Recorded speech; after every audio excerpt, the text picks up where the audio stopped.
Salut les gens, j'espère que vous allez tous bien. Bienvenue dans une nouvelle vidéo sur mon channel RS Lifestyle. Tout d'abord, j'aimerais présenter mes condoléances aux familles des victimes après les atrocités qui se sont passées en France. Pareil pour les familles en Turquie.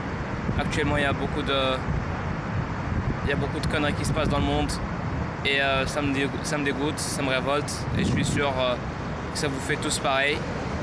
La vie humaine n'a plus aucune valeur pour ces gens-là. Quand je dis ces gens-là, quels que soient les responsables de telles atrocités, c'est vraiment lamentable, condamnable. Ça m'énerve. Voilà, donc je voulais dire ça avant de commencer ma vidéo. Et aussi, je voulais préciser le lieu de la vidéo, c'est Roosevelt Island, le Roosevelt Island. Pour les gens qui ont vu le film Spider-Man, le tout premier avec Tobey Maguire en 2002, la scène finale elle se passe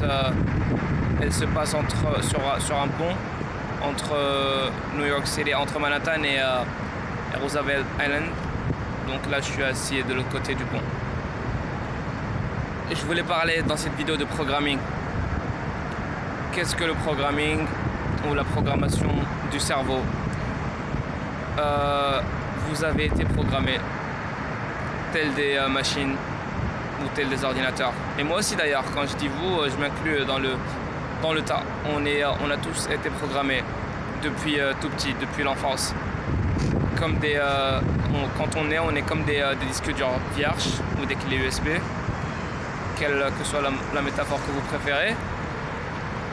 Et plus on grandit, plus on est programmé par l'environnement, par les parents, par la famille, par l'école, par tout contingent extérieur, toutes sortes d'influences. Le cerveau humain est comme une éponge qui aspire tout, qui ne fait pas la différence entre ce qui est vrai et ce qui n'est pas vrai. C'est une prise constante d'informations qui continue avec la progression, avec l'âge. Et puis à un certain moment, quand on prend conscience de ça, là on peut intervenir. Là, à l'âge adulte, tu peux très bien changer ta programmation. Je parlerai dans d'autres vidéos de comment changer ta programmation. Et là, je voudrais juste vous parler d'une expérience très intéressante et très marrante d'ailleurs, qui va vous pousser un petit peu à réfléchir. Ceux d'entre vous qui la connaissent, ce sera l'occasion de la revisiter. Et ceux qui ne la connaissent pas, vous allez la trouver marrante. Il y a des scientifiques, on l'appelle l'expérience des 5 singes, je pense. Ils ont pris des singes, ils ont mis dans une cage ou dans un environnement isolé avec une échelle. Et puis tout en haut de l'échelle, ils ont mis des bananes. D'accord? Ils ont posé les singes et ils les ont observés. Ce qui se passe, forcément, les singes, ils aiment les bananes. Donc, à chaque fois qu'il y en avait un qui grimpait, qui montait l'échelle pour avoir les bananes, ils aspergeaient les autres d'eau. Et on sait très bien que les singes, on le sait pas, mais les singes et l'eau, c'est pas le grand amour. Et du coup, les singes, ils ont compris qu'à chaque fois qu'il y en avait un qui montait, les autres, ils étaient mouillés. Qu'est-ce qu'ils ont commencé à faire? Et les singes qui étaient mouillés, à chaque fois qu'ils voyaient un singe monter en haut de l'échelle, ils le tabassaient, ils le frappaient. Donc ils le démontaient jusqu'à ce qu'il n'y ait plus aucun singe qui osait monter. Parce que si tu montes, les autres ils se font arroser et toi tu te fais savater.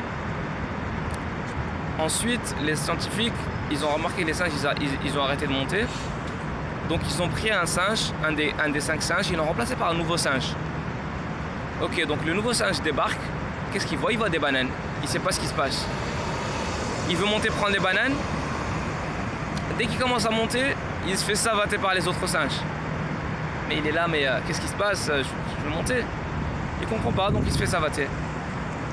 Il réessaie de nouveau, il se fait démonter encore, jusqu'à ce qu'on lui enlève l'envie de monter l'échelle. Une fois que personne ne monte, ils ont pris un deuxième singe de l'ancien groupe Vous me suivez toujours, j'espère. Ils ont mis un nouveau singe. Le nouveau singe, pareil. Il voit des bananes, il veut monter. Tous les singes le savatent, y compris le nouveau singe qui n'a jamais été mouillé par l'eau. Vous suivez un petit peu le raisonnement? Donc il se fait savater par ce nouveau singe.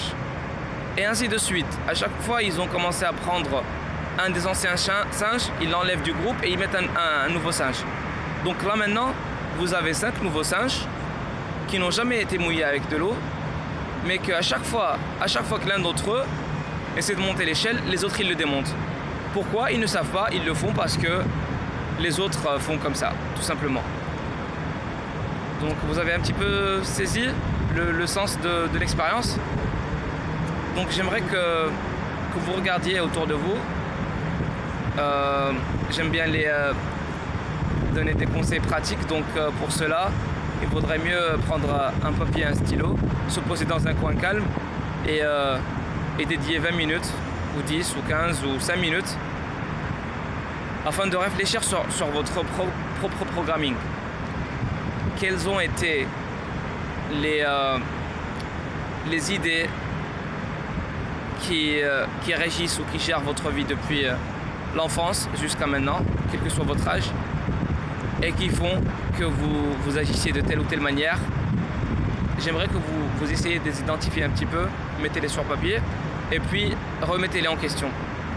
Remettez tout en question. Même si vous avez des paradigmes et que c'est bien ancré dans votre subconscient, juste essayez d'identifier vos idées motrices, celles qui produisent des résultats dans vos vies. Et puis juste questionnez-vous, demandez-vous, posez-vous les questions. Pourquoi je fais ça? Est-ce que je fais ça parce que je sais pourquoi je le fais? Parce qu'il y a raison à cela? Ou c'est juste parce qu'on m'a dit que c'était comme ça, parce que ma maîtresse, quand j'avais 4 ans à la maternelle, ma maîtresse d'école, elle m'avait dit que c'était comme ça. Et puis je le fais, maintenant j'ai 33 ans, donc ça fait 30 ans ou 29 ans que je le fais. Donc c'est ce genre de conscience de soi que je cherche à stimuler chez vous et chez moi-même.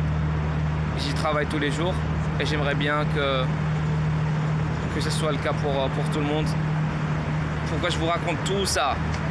Tout simplement parce que une fois qu'on commence à se rendre compte de ces choses-là, la vie, ma vie en tout cas, je parle pour moi toujours, ma vie elle a changé radicalement.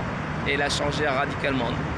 Je n'exagère pas. Les résultats que j'obtiens dans ma vie maintenant, plus je fais en anglais on dit un petit peu du brain hacking.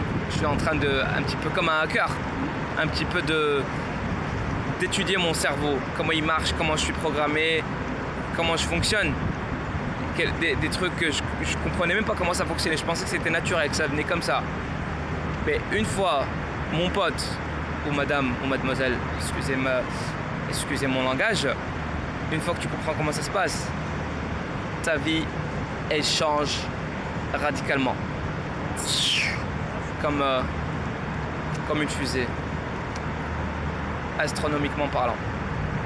Voilà. À chaque fois, je vais faire des vidéos super longues, super courtes.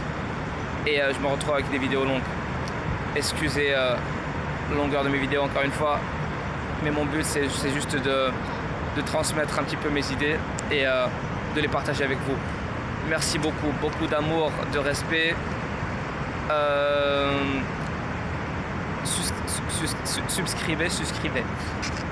Souscrivez à ma chaîne pour m'encourager, likez mes vidéos et puis partagez-les autour de vous. Peace, love et voilà, je vous souhaite beaucoup de bonnes choses. Bonne journée, ciao ciao.